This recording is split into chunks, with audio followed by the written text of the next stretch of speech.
বাসায় গিয়ে আগে নামাজ পড়বো। ভালো রাজার করে কান্না করতেছো, এটা কেমন দেখো?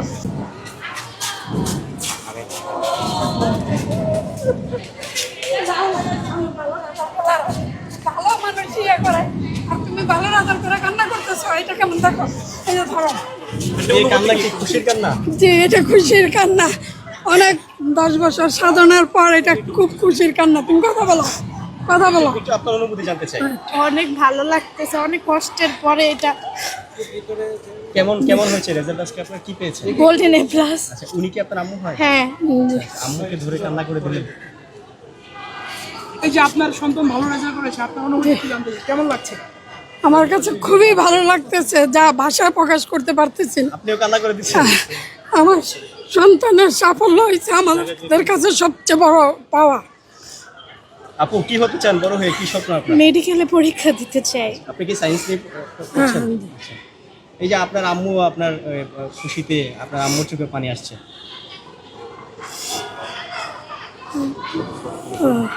একটু একটু আন্টি আপনার সাথে কথা বলতেছে। মেয়েকে নিয়ে আপনার কি স্বপ্ন? আমার মেয়েকে নিয়ে আমার এইটাই স্বপ্ন, যেন মেয়ে বড় হয়ে একটু ডাক্তার হয়ে যেন মানুষের জনসেবা করতে পারে। সেটাই আমার সবচেয়ে স্বপ্ন, যেন বড় হয়ে সে দেশের এবং দশের কাজে লাগতে পারে। সারা রাত ঘুমাতে পারিনি টেনশন। পরীক্ষার দিনগুলো কেমন ছিল? পরীক্ষার দিনগুলো ছিল অনেক কষ্টে, পরীক্ষাগুলো দিয়েছেন। এবারে কোশ্চেনগুলো তো একটু স্ট্যান্ডার্ড কোশ্চেন ছিল, ভালোই লাগছে। সবশেষে কেমন লাগছে? ভালো ফলাফল? সবশেষে খুব ভালো লাগতেছে। আজকে কে কে আসছে আপনার সাথে? আমার আম্মু।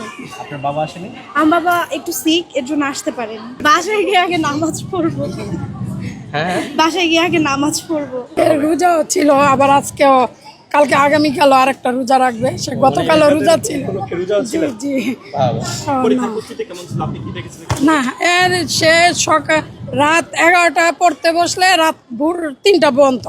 3টার আগে তাকে আমরা ঘুমাইতে দেখিনি। আমরা গিয়ে আরও রাগারাগি করতাম, দেখো তুমি একটু ঘুমাও ঘুমাও, কারণ আম্মু আর একটু বাকি, আর একটু বাকি, এরকম করতে করতে সে ওই রাত 3টা 4টা এই পর্যন্ত সে অনেক পরিশ্রম করছে। আপাতত তো দেশে থাকার ইচ্ছা আছে, যদি হচ্ছে ঢাকা মেডিকেলে চান্স পাওয়ার ইচ্ছা আছে। ঢাকা মেডিকেলে পরীক্ষা দিব, যেই মেডিকেলে আসে সরকারি মেডিকেলে।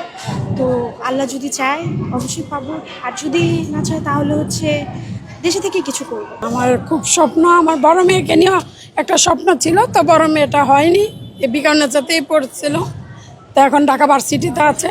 এর নিয়ে আমার বেশি স্বপ্ন আর কি। আর সেও বলছে, বলে বড়জনকে নিয়ে অনেক চেষ্টা করেছি তো হয় নাই, তখন থেকে ওর লেখাপড়ার প্রতি খুব আগ্রহ। বলে না আম্মু, যে তো বড় আপু হয়নি, আমি ছোট, আমি ওর আশাটা তোমাদের পূর্ণ করে দিব ইনশাল্লাহ। তুমি আমার জন্য খালি একটু দোয়া করো আর আমাকে একটু পাশে থাকো। তার বাবা অনেক সাপোর্ট করেছে। তার বাবা এই রাত 1টা 2টার সময় ওইটা সে খাবার দিত, রান্না করতো। ওই যে যেমন তার বাবা রাত 2টার সময় উঠে তাকে ডিম সিদ্ধ করে দিত, দুধ গরম করে দিত, আপেল কেটে দিত। হয়তো আচ্ছা আম্মু পড়তেছে যখন এটি একটু খেয়ে নাও, তাহলে শরীর একটু। হ্যাঁ, সবাই তোমার আব্বু রাত্রের যত্নটা এর আব্বা, আমি নেই রাত্রের যত্নটা পুরাটাই আর বাবা।